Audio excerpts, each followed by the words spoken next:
सीताराम विचित्ररूपमनिशम् यश्चक्षुषार्भूषणम् सीताराम सुनाम धामनिरतं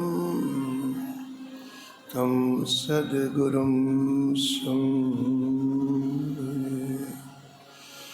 नीलाम्बुज श्यामलकोमलांगं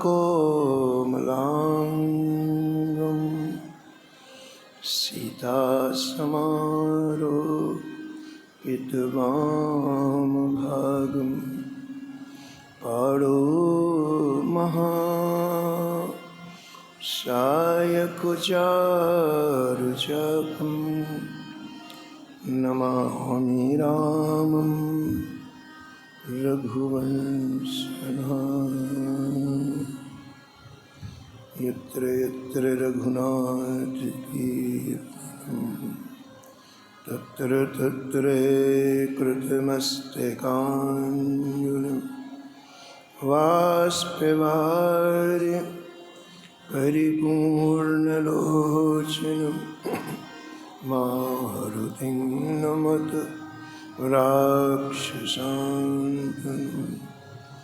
वाञ्छाकल्पतरुभ्यश्च कृपासिन्धुभ्यैव च पतितानां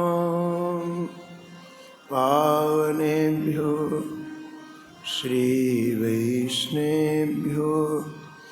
नमो नमः। भक्त भगवन्त गुरु चतुर्नाम वपु एक, इनके पद वंदन किए नासत विघ्न बने। हरि जो आए विराजिए कथा सुनहु इतिहास। तुम श्रोता या मालुक तुम पद रज मम। तुम पीछे जो और हैं श्रोता हैं रस खान। इनके सकल मनोरथ पूर्वहु श्री भगवान।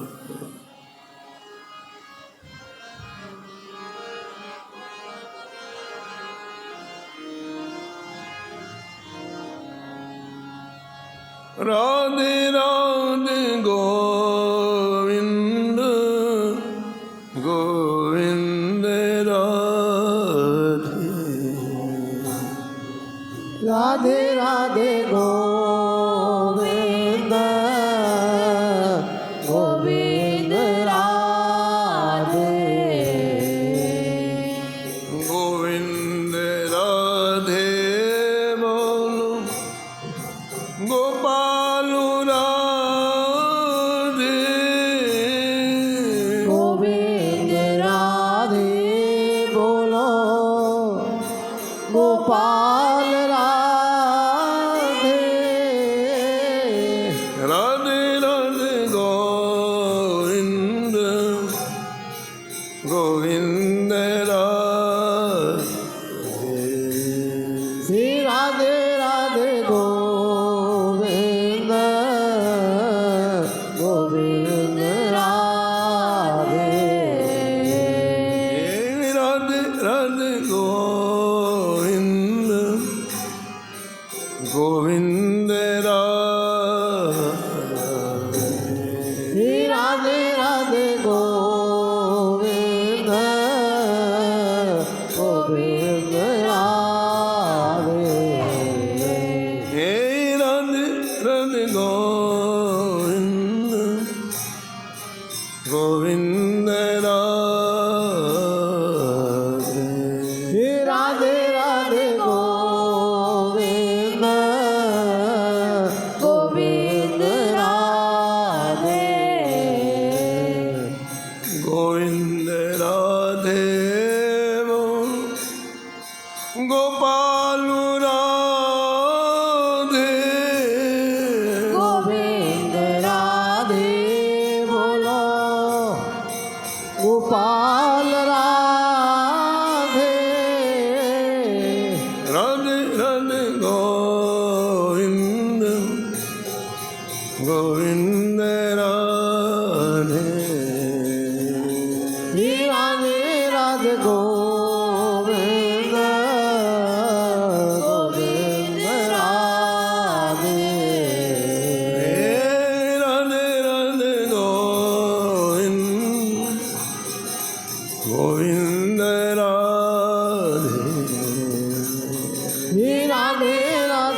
जानकी वल्लभ लाल की श्री मंगलमूर्ति हनुमान जी महाराज की सपरिकर श्री भक्तमाल जी सब संत भगवान की श्री स्वामी अग्रदास जी महाराज की श्री नाभाजी महाराज की श्री प्रियादास जी महाराज की श्री वृंदावन धाम की श्री बांके बिहारी लाल की श्री राधा वल्लभ लाल की श्री गिरिराज जी महाराज श्री यमुने महारानी की श्री राम नाम महाराज की श्री महाराज जी की जय जय श्री राम।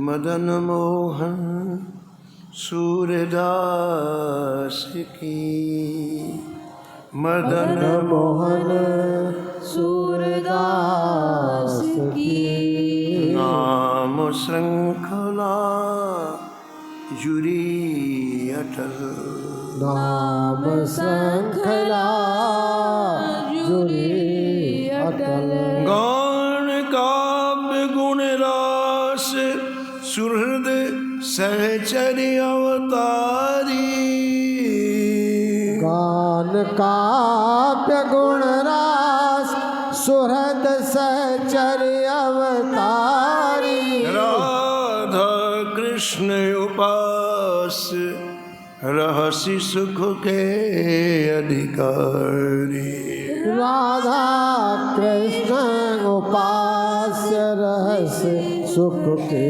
अधिकारी नवरस मुख श्रृंगार विविध भातिन कर गायो नवरस मुख श्रृंगार विविध भातिन कर गायो बदन उच्चरित वेर सहस पायन हुए धायो बदन उच्चरित वीर सहस पायन वैधा अंगीकार की अवधि है अंगीकार की अवधि जो आख्या भ्राता जमलो जो आख्या भ्राता जमल मदन मोहन सूरदास की श्री मदन मोहन सूरदास की नाम श्रृंखला जुरी अटल नाम श्रृंखला जुरी अटल प्रातः स्मरणी परम वंदनीय श्री भक्तमाल के रचयिता श्री नाहा गोस्वामी जी इस छप्पे में परम भागवत परम रसिक श्री सूरदास मदन मोहन जी का स्मरण किया है और निष्कर्ष के रूप में कहते हैं कि आप संपूर्ण जीवन श्री ठाकुर जी के श्रृंगार रस का गायन किया। आप सहचरी के अवतार थे, इसलिए आपके रोम रोम में प्रिया प्रीतम का नित्य विहार झलकता था। आपके नाम के साथ श्री ठाकुर जी का नाम जुड़ा हुआ है। सूरदास आपका नाम गुरु जी ने रखा, लेकिन मदन मोहन श्री ठाकुर जी का नाम जुड़ गया। यानी जहाँ सूरदास सिंह हो वहाँ मदन मोहन अपने आप प्रकट हो जाते। जैसे अश्विनी कुमार नाम एक है, लेकिन ये दो भाई हैं, दोनों प्रकट होते हैं। ऐसे मदन मोहन सूरदास नाम एक है, लेकिन जब पुकारो तो दोनों प्रकट होंगे। सूरदास जी प्रकट होंगे और मदन मोहन प्रकट। प्रियदास जी कहते हैं कि इनको भक्ति का रस ऐसा मिला कि इनके नेत्र हमेशा उस प्रेम रस में छलकते रहते। ऐसा लगता है कि कोई ना कोई रस इनके अंदर उछल रहा है। जैसे कमल खिलता है ऐसे इनके नेत्र खिले रहते हैं। बहुत अच्छे पद पर थे आप। बादशाह का ज़माना था उस समय। इनकी बौद्धिक क्षमता इतनी अच्छी थी कि बादशाह ने इन्हें अमीन के पद पर रखा, यानी जैसे आज का मुख्यमंत्री होता है ऐसे। तो उस राज्य की देखभाल ऐसे हम करते। उसका नाम था संडीले, लखनऊ के पास वो राज्य था। उसकी पूरी जिम्मेदारी बादशाह ने आपको सौंपी थी। लेकिन विशेष बात श्री सूरदास मदन मोहन जी की ये थी कि अंतःकरण में और किसी का प्रवेश नहीं था, न बाहर के ऐश्वर्य का, न वैभव का, न पद का। संसार में सबसे बड़ा खतरनाक जो बिंदु है वो पद का है। क्योंकि किसी भी पद पर जब व्यक्ति जाता है तो उसको अहंकार आता ही है। पद का मत बड़ा खतरनाक होता, उतना धन का नहीं होता जितना पद का होता है। पूज्य महाराज जी मथुरा जी महाराज कहते थे, राजेश्वरी सो नरकेश्वरी। जो राजा बनेगा उसको नरक जाना ही पड़ेगा, पद का मत रहता। राजेश्वरी सो नरकेश्वरी। तो पहले ज़माने में राजा होते थे, अब ऊंचे ऊंचे पद पर लोग रहते हैं। लेकिन मद में, उसके घमंड में, उसके डर इतने गलत काम करते हैं, उनको नरक से कोई नहीं बचा सकता। यदि किसी ने भजन किया हो तो पद का मत बचा लेता है, बाकी किसी में क्षमता नहीं है। गोस्वामी जी ने प्रश्न किया है, नहीं को अस जन्मा जगमा, नहीं अस को जन्मा जगमा, हाँ नहीं को अस जन्मा जगमा, नहीं अस को जन्मा जगमा, प्रभुता पाए जाहि मद नाही, प्रभुता पाए जाहे मद नाही। जय जय। प्रभुता पाए जाहि मद नाही, प्रभुता पाए जाहे मद नाही। पूरे ब्रह्मांड में कोई ऐसा व्यक्ति नहीं है जिसे पद मिले और मद ना आ जाए। ये अधिकार, ये ऊंचा पद व्यक्ति के जीवन में ऐसा नशा ला देता है कि व्यक्ति न करने जो कार्य करता है और व्यक्ति अपने मार्ग से पतित हो जाता है। तो हम ये निवेदन कर रहे थे कि सूरदास मदन मोहन जी इतने बड़े पद में थे, इनको मद नहीं हुआ। क्यों नहीं हुआ? क्योंकि उन्होंने अपना अंतःकरण प्रिया प्रीतम को दे दिया था। अंतःकरण में 4 चीज़ें रहती हैं, मन, बुद्धि, चित्त और अहंकार। अहंकार सबसे खतरनाक है। अहंकार सबसे पहले आपको ठाकुर जी से अलग करता है। वो सिखाता है, अरे ठाकुर जी कुछ नहीं है, तुम स्वयं कुछ सब कुछ हो, तुम ही हो परमात्मा, तुम ही हो भगवान। जिसको अहंकार आता है सबसे पहले ठाकुर जी को अहंकार अलग करता है। जगत गुरु रामानंदाचार्य जी से कलयुग शरण में गया रामानंदाचार्य जी की। तो रामानंदाचार्य जी ने पूछा, कलयुग तुम शासन कैसे करते हो? इस समय कलयुग का शासन चल रहा है, कैसे शासन करते हो?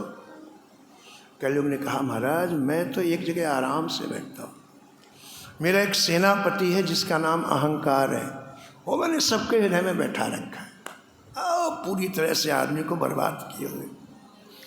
मैं कुछ नहीं करता, मेरा सेनापति सारा काम करता है, उसका नाम है अहंकार। जितने संसार में कष्ट हैं उसकी जड़ अहंकार है। ये जो बार बार हम 84 लाख योनियों में घूमते हैं ना, उसका मूल अहंकार है।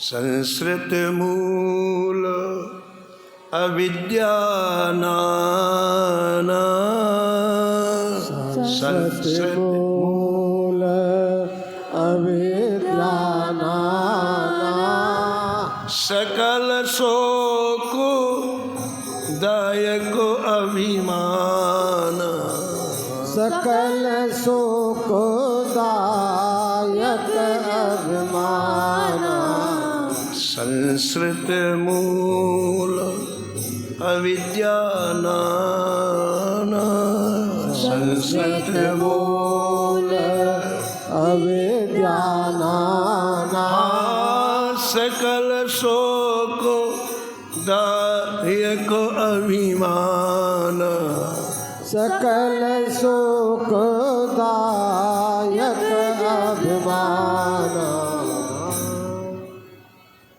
तो श्री सूरदास मदन मोहन जी को कभी अपने पद का मद नहीं हुआ, किसी चीज़ का अहंकार क्यों नहीं हुआ। भजन एक आपका निजी गुरु है तो 24 घंटे आपको सिखाता है, इस चीज़ को पकड़ो, इस चीज़ को छोड़ो, इसको ग्रहण करो, इसको त्याग करो। 24 घंटे का गुरु आपका भजन है। यदि आप भजन करेंगे ना, अपने आप ठाकुर जी आपको शॉर्टकट से निकाल के ले जाएंगे। आप उलझोगे ही नहीं कहीं, न संसार में उलझोगे, न किसी व्यक्ति में आपका आकर्षण होगा, सीधे आप भगवान के चरणों में पहुंच जाओ। सूरदास मदन मोहन जी भजन करते हैं, इसलिए उनके अंतःकरण में किसी तरह का कोई विकार नहीं और उसकी मस्ती में झूमते रहते। बाहर से राजकाज का काम भी करते हैं, इतने बड़े पद पर हैं, अमीन के पद पर हैं, यानी मुख्यमंत्री के पद पर हैं, तो 7-8 घंटे राजकाज का काम भी करते हैं, लेकिन असली चीज़ पकड़ करके रखे हुए हैं भजन। 2400 घंटे भजन में डूबे, काम में जाते लेकिन अंतःकरण भजन में डूबा रहता है। कल आपने सुना कि निरीक्षण करने के लिए बाजार में गए तो उन्होंने एक सुंदर गुड़ का ढेर देखा, बड़ा सुंदर गुड़ था। तो देखो उनके हृदय में ठाकुर जी थे ना, तो तुरंत मनोरथ हुआ, अरे इतना अच्छा गुड़ है, इसके ठाकुर जी मालपुए पाएंगे तो कितना अच्छा लगेगा, कितना स्वाद आएगा। अगर वो बाजार में होते, अगर वो अपने पद के मद में होते तो ये भाव कभी आता। बीच मार्केट में श्री मदन मोहन जी का स्मरण हो रहा है, बस यही बात है। संसार में हम रहे कोई बुरा नहीं है, लेकिन संसार इतना अंदर ना भर जाए कि हमारी मूल चीज़ चली जाए, हमारा भजन चला जाए, हमारे ठाकुर जी चले जाएं हृदय से। यही सावधानी, सावधानी पूर्वक हम रहेंगे तो निश्चित रूप से हमें सफलता मिलेगी। नहीं इस भव सागर में लाखों डूबे हैं और आगे डूबेंगे, क्योंकि ये अंतःकरण जब तक हमारा श्री ठाकुर जी से नहीं जुड़ेगा तब कोई भवाटवी से हमें नहीं निकाल सकता। इनके अंतःकरण में कितना दिव्य भाव कि मदन मोहन जी इसके मालपुए पर अंदर था तभी तो बाहर आया। तुरंत आपने अपने अनुचरों से कहा, सेवकों से कहा, क्या देखो भाई इस व्यापारी के पास जाओ और पूछो कि इसके पास कितना गुड़ है। सेवक लोग गए, बोले महाराज जी बहुत है हमारे पास, समझो 5 कुंटल गुड़ है। बोले ठीक है, अब पूछो उससे कि इसका क्या रेट है। अब व्यापारी दिमाग के बड़े तेज होते हैं महाराज, उन्हें पता चल जाए कि उनकी चीज़ आपको पसंद आ गई, धीरे तुरंत 10 गुना रेट बढ़ा दें। तो जो गुड़ सामान्य रेट जिसका था 2 रुपये किलो, उसका रेट सीधा 20 रुपये किलो कर दिया, 10 गुना बढ़ा दिया। तो जो काम करने वाले लोग होते हैं बड़े होशियार होते हैं, उन्हें मार्केट का ज्ञान होता है। तो सेवकों ने जाकर के कहा सूरदास मदन मोहन जी से कि जय जय, ये व्यापारी कमा रहा है, उसको पता चल गया कि आपको गुड़ लेना है तो 10 गुनी कीमत ज़्यादा ले रहा है, मत लिया जाए। आप हमें आज्ञा दें, आपको गुड़ कहाँ वृंदावन पहुँचाना? बोले हाँ, श्री मदन मोहन जी के मंदिर में पहुँचाना है। तो सेवकों ने कहा हमको आप आज्ञा दें, हम अभी जाते हैं। बहुत बड़ी मथुरा की मंडी है, वहाँ इससे भी सस्ता मिल जाएगा, 1 रुपये किलो मिल जाएगा। और जितना कहें हम गुड़ खरीद करके और मदन मोहन जी के मंदिर में पहुँचा के आ जाते हैं। अब देखिए भक्त के हृदय की बात देखिए आप, हमारी दृष्टि लाभ हानि में होती है, इससे लाभ होगा, इससे नुकसान होगा। भक्त की दृष्टि लाभ हानि में नहीं होती, भक्त की दृष्टि भगवान को सुख देने में होती। मामू भांजे का चरित्र आया है भक्तमाल में। एक मामू था, एक भांजे था, दोनों की खूब पड़ती। क्यों पड़ती? दोनों को भगवान अच्छे लगते। तो घर में दोनों भगवान की चर्चा करते, घर एक तरफ, और वो दोनों बैठ के बस हमेशा संतों की चर्चा करते भगवान की। देखो उम्र के कोई फर्क नहीं पड़ता, लक्ष्य का होता है। छोटे बच्चे का लक्ष्य यदि अच्छा हो और आपका वही लक्ष्य अच्छा हो तो उसके साथ बात करने में आपको बड़ा सुख मिलेगा।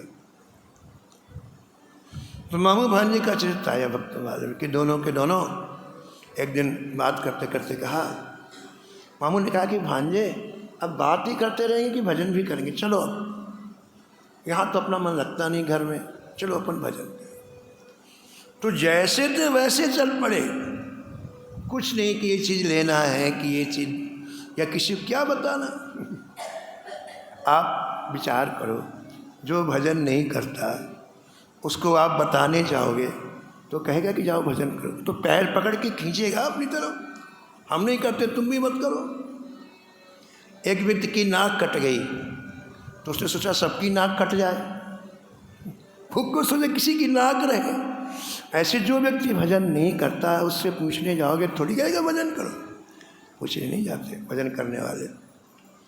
तो मामू भांजे दोनों चुपचाप रात्रि में जैसे कपड़े पहने थे वैसे चल दिए। दक्षिण भारत की बात है, कावेरी नदी के किनारे आए, कावेरी नदी में स्नान किया और आगे चले तो क्या देखा, बड़ा सुंदर ठाकुर जी का विग्रह विराजमान है, श्री रंगनाथ जी विराजमान है, लेकिन खुले में, कोई मंदिर नहीं है, कोई तंबू नहीं है, कोई टेंट, कुछ भी नहीं है, खुले में बैठे। मामू ने भांजे से कहा, भांजे ऐसी बरसात में ठाकुर जी को कैसा कष्ट होता होगा, ठंडी ठंडी बयार चलती है तो ठाकुर जी कितनी तकलीफ होती होगी। भांजे ने कहा हाँ, क्या करना चाहिए? मामू ने कहा भांजे भजन बाद में कर लेंगे, ठाकुर जी के लिए मंदिर बनवा दें। भांजे ने कहा मामू मंदिर के लिए पैसा चाहिए, अपने पास पैसा कहाँ है? भांजे ने कहा कि मामू बहुत अच्छे लोग रहते हैं संसार में, सबके पास जाएंगे तो जरूर लोग देंगे, उसी से मंदिर बनवा देंगे। बोले ठीक है। और जिसके पास जाते वो दरवाज़ा बंद कर लेते, बोले आगे जाओ, बात करने का समय नहीं। जिससे कहते भैया ठाकुर जी का मंदिर बनाना है, कुछ और दरवाजे ही बंद कर, बात करना ही मुश्किल।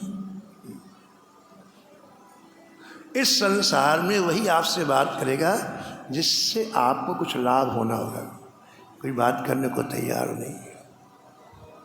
वो स्वामी लिखा है, स्वार्थ मीत सकल जग माही, स्वार्थ मीत सकल जग माही, परमार्थ कहूँ सुनियत नाही, परमार्थ कहूँ सुनियत नाही, सुर नर मुनि सबके यह रीति, सुर नर मुनि सबके यह रीति, स्वार्थ लाग करहीं सब प्रीति, स्वार्थ लागे करे सब प्रीति, हाँ स्वार्थ लाग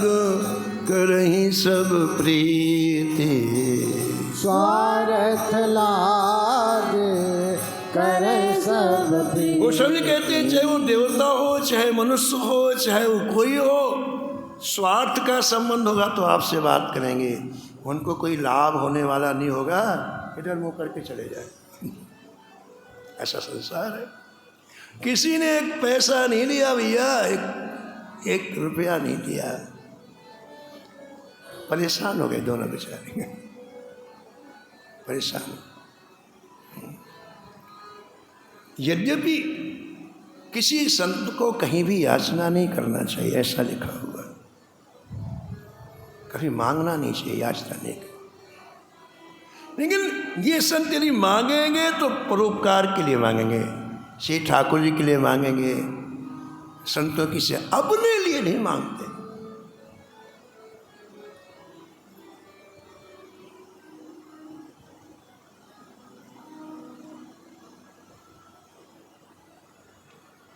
परमार्थ के कारण, परमार्थ के कारण, मोहि न लागत लाज, मोह न लागत लाज, मर जाऊं मांगू नहीं, मर जाओ मांगू नहीं, अपने स्वार्थ काज, अपने स्वार्थ का, परमार्थ के कारण, परमार्थ के कारण, मोहि न लागत लाज। मोह न लागत लाज। संतों के लिए बड़े मान। पूज्य श्री हरि बाबा जी वृंदावन में रहते थे, बहुत अच्छे संत। जब वो संकीर्तन करते सुबह 4 बजे, ऐसा लगता कि संकीर्तन मुख नहीं कर रहा, प्राण कर रहे हैं। कुछ महाराज जी कहते थे कि संकीर्तन करते उड़िया बाबा गोरे दाऊ में सुनाई पड़ता, इतना तेज संकीर्तन, ऐसा लगता कोई अंदर से प्राण खींच रहा, सुनने में ऐसा लगता, ऐसा संकीर्तन करते थे। तो पहले काशी में रहते थे, काशी में कोई उनकी जन्मभूमि का कोई ब्राह्मण मिल गया, बड़ा गरीब। अब उसको वापस जाने के लिए पैसे नहीं थे, किराए के लिए भी पैसे नहीं थे। तो हरि बाबा जी के पास गया, बाबा मेरे पास वापस जाने को पैसे नहीं, मेरी कोई व्यवस्था कर दो। देखो, जो हरि बाबा कभी पैसा छूटे नहीं थे, जीव ने कभी मांगा नहीं, उसके लिए बाबा ने एक झोली बनाई और घर घर जा कर के भाई हमको कुछ भिक्षा दो, भिक्षा दो। और जो पैसा इकट्ठा हुआ सुबह से रात तक में, वो झोली देखी नहीं, वैसी की वैसी ब्राह्मण को दे। ये है, मर जाऊं मांगो नहीं, अपने तन के काज, परमार्थ के कारण मोहिन आवत लाश। तो मामू भांजे ने देखा कि जब कुछ पैसा मिला नहीं तो मंदिर कहाँ से मिले।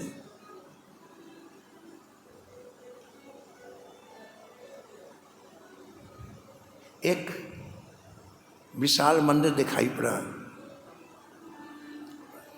मामू ने भांजे से कहा, ऐसा लगता है कि मंदिर वालों के पास धन बहुत है, चलो शायद वहाँ से हमारा काम बन जाए। धनवान व्यक्ति तो धन दे सकता है। जब वहाँ पहुँचे तो पता चला वो जैन समाज का मंदिर है, जैनियों का है। और जैनियों को भगवान से क्या लेना देना, उनका तो अपना अलग ही मत है। अब मामू ने भांजे से, अब क्या करें, ये लोग तो हमें धन देंगे नहीं, क्या करना चाहिए। अब जो बात कहनी है, जो यहाँ आई है कि एक प्रेमी की दृष्टि क्या होती है, एक संसारी की दृष्टि क्या होती है। संसार में संसारी की दृष्टि लाभ हानि में जुड़ी रहती है। इससे लाभ होगा, इससे हानि होगी, एक काम करेंगे तो फायदा होगा, एक काम करेंगे तो नुकसान होगा।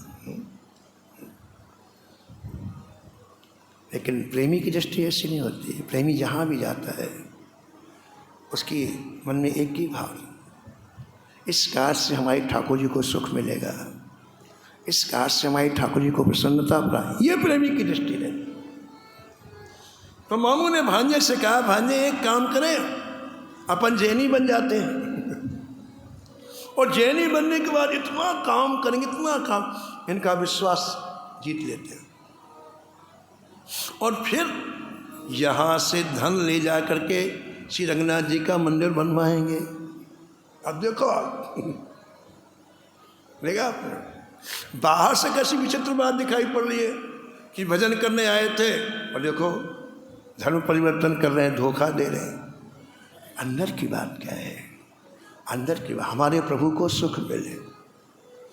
और जो शब्द कहा मामू ने वो हृदय में लिखने लाए।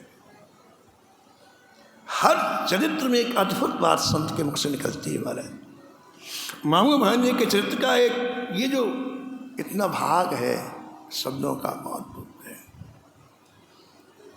मामू अपने हृदय का भाव भांजे से कह रहा है, भांजे मुझे पता है हम धर्म परिवर्तन करेंगे, इसके बाद हम यहाँ की पारस की मूर्ति ले जाएंगे तो हमें नरक मिलेगा, क्योंकि हम धर्म के विरुद्ध।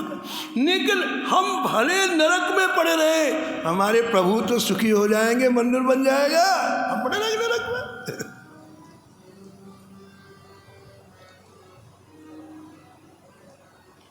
पावे प्रभु सुख, हाँ पावे प्रभु सुख, हम नरक गए तो कहा, पावे प्रभु सुख हम नरक हो गए तो कहा, पावे प्रभु सुख हम नरक गए तो कहा, पावे प्रभु सुख हम नरक हो गए तो कहा। वही बात यहाँ देखिए आप, मदन मोहन सूरदास की दृष्टि फायदे की नहीं है, लाभ की नहीं है।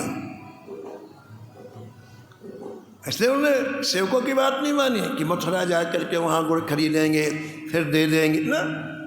अरे ये गुड़ ही जाएगा क्योंकि बड़ा सुस्वादु और सुंदर गुड़ है। उनकी दृष्टि पैसे में नहीं।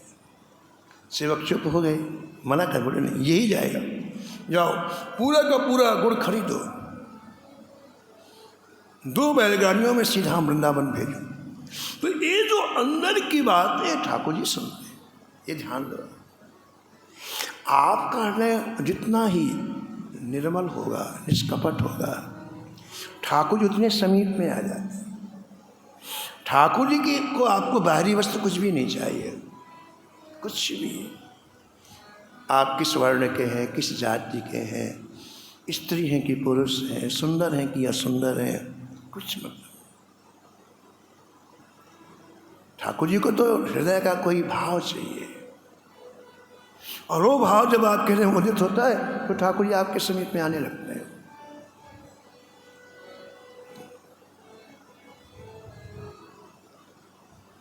श्री सूरदास मदन मोहन जी का ये भाव श्री ठाकुर जी को प्रसन्न कर।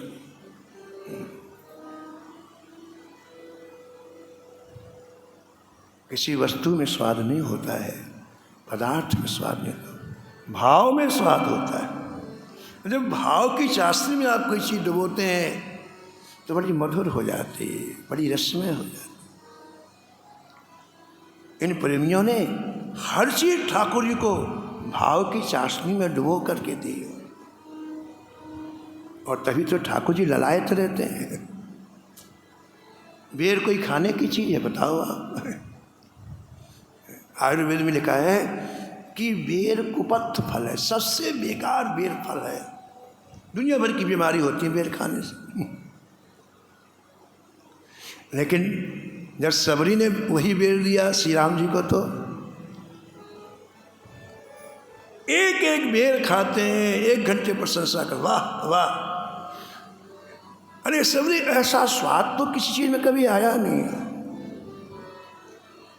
प्रेम सहित प्रभु खाए, प्रेम सहित प्रभु खाए, बारंबार बखान, बारंबार बखान,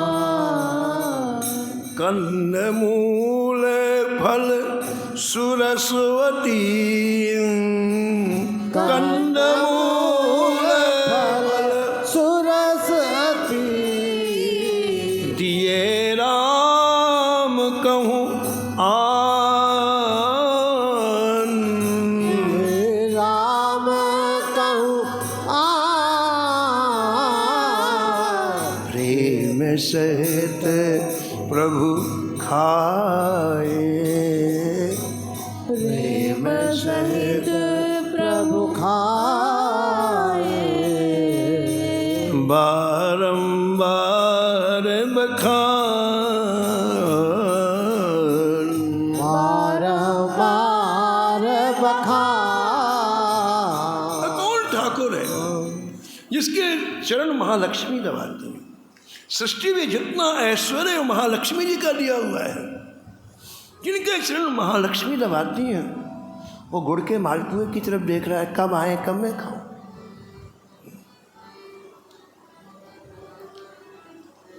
वो समझे, कहते हैं ऐसा कोई ठाकुर मिलेगा आपको।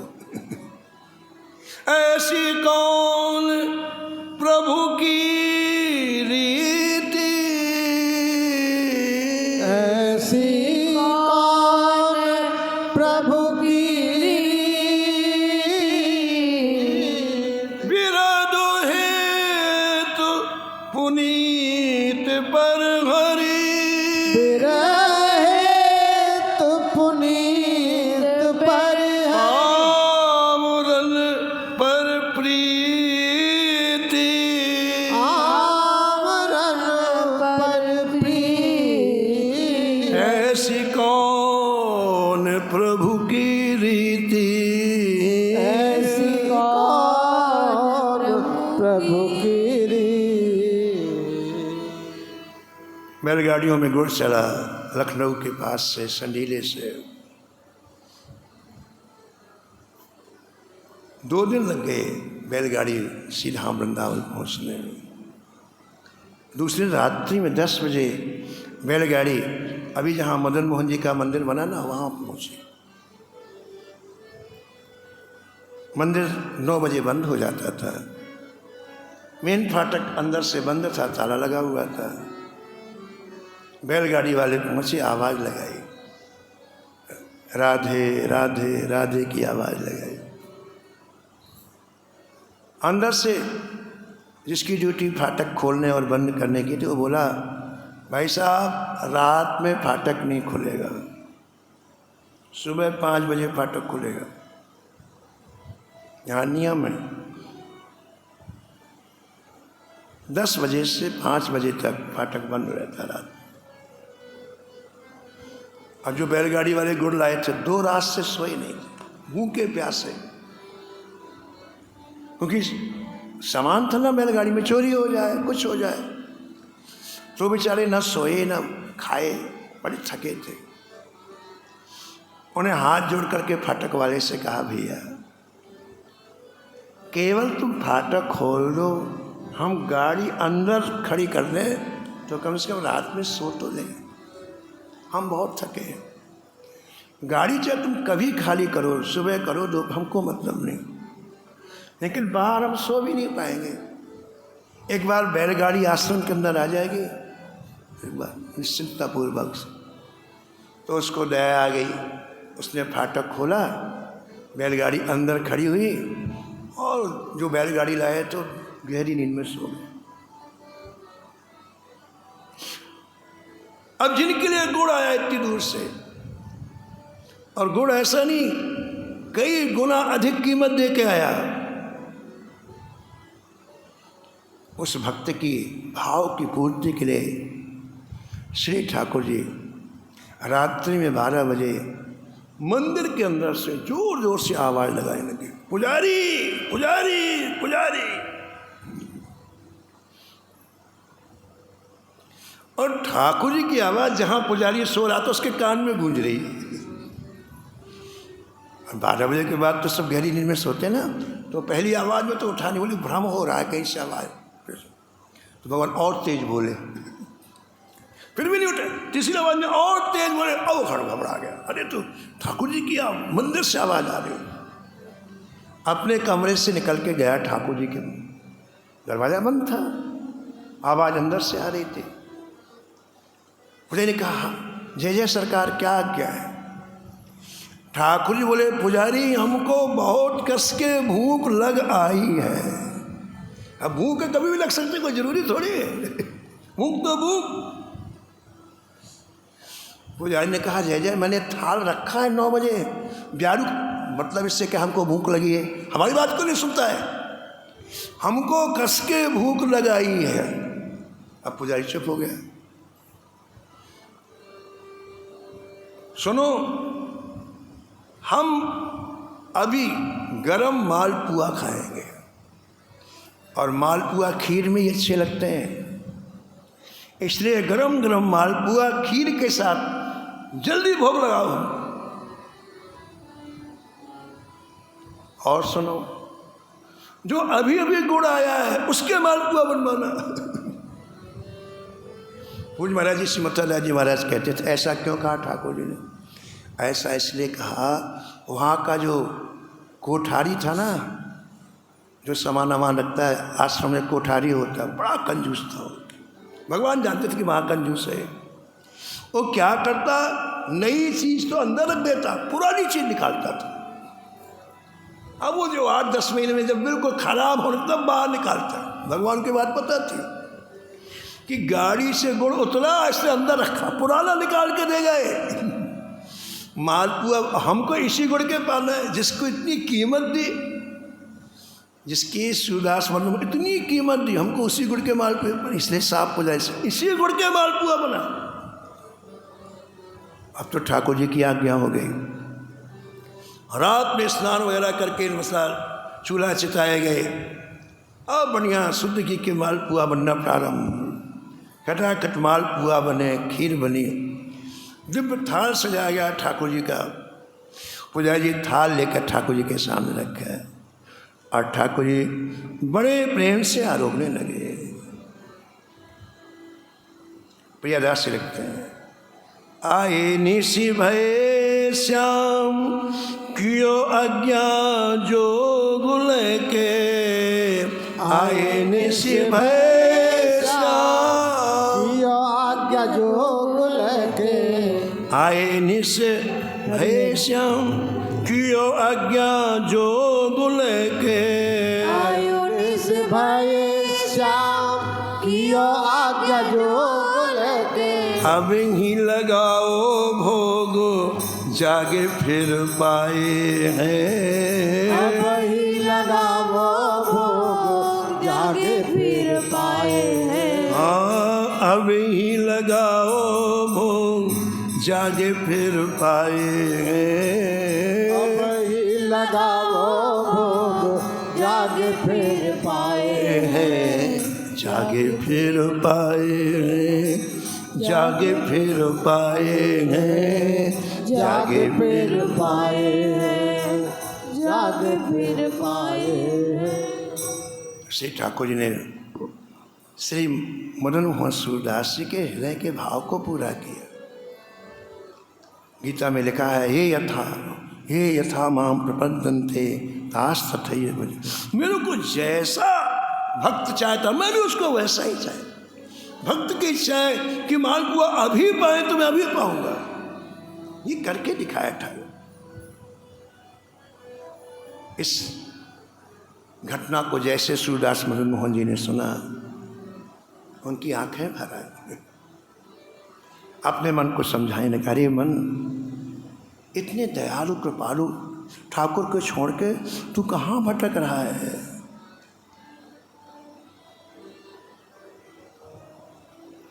सुन मन मूढ़ सिखावन मेरो, सुन मन मोड़ सिखावन मेरो, सुन मन मूढ़ सिखावन मेरो, सुन मन मोड़ सिखावन मेरो, हरिपद विमुखो लहो न काहू सुखो, हरिपद विमुख लयो न काहू सुख, हरिपद विमुख लहो न काहू सुखो, हरिपद विमुख लयो न काहू सुख, यह सुनी समुझ सवेरो,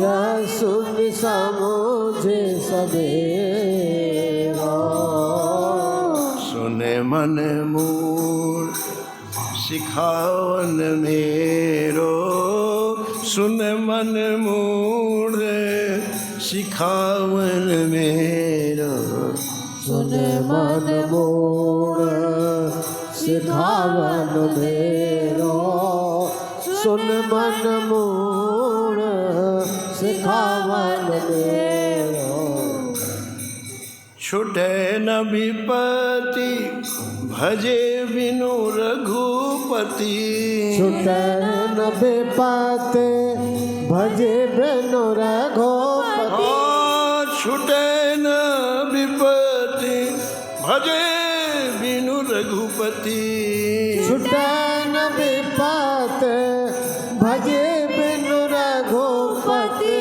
श्रुति संदेह निबेरो,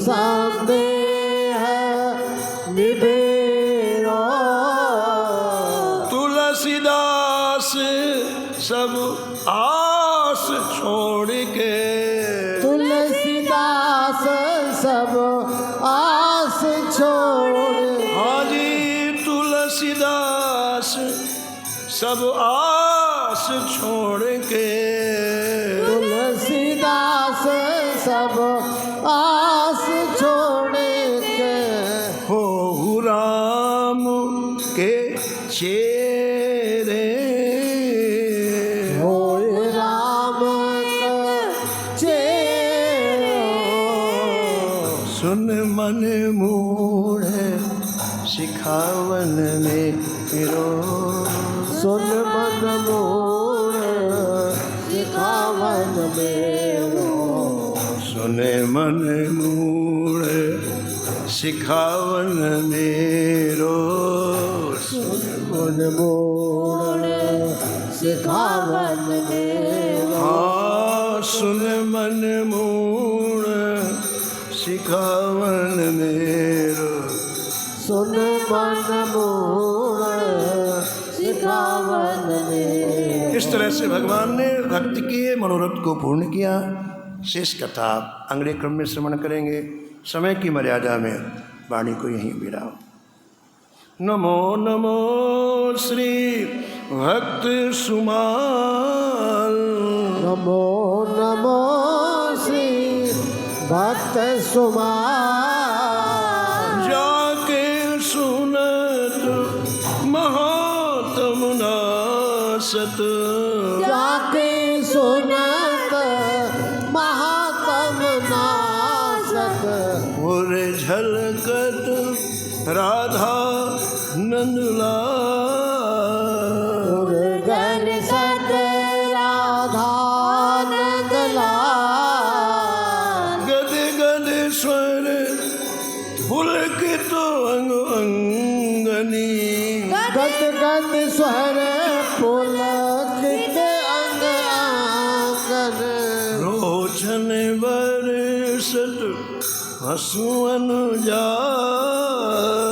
लोचन बरसत असुवन जाल। उतर जात अभिमान ब्याल विष। उतर जात अभिमान ब्याल विष। लेते जीवा सुरस ते काल। लेत जीवाय सुरस तेहि काल। होत प्रीत हरि भक्त जनन सो।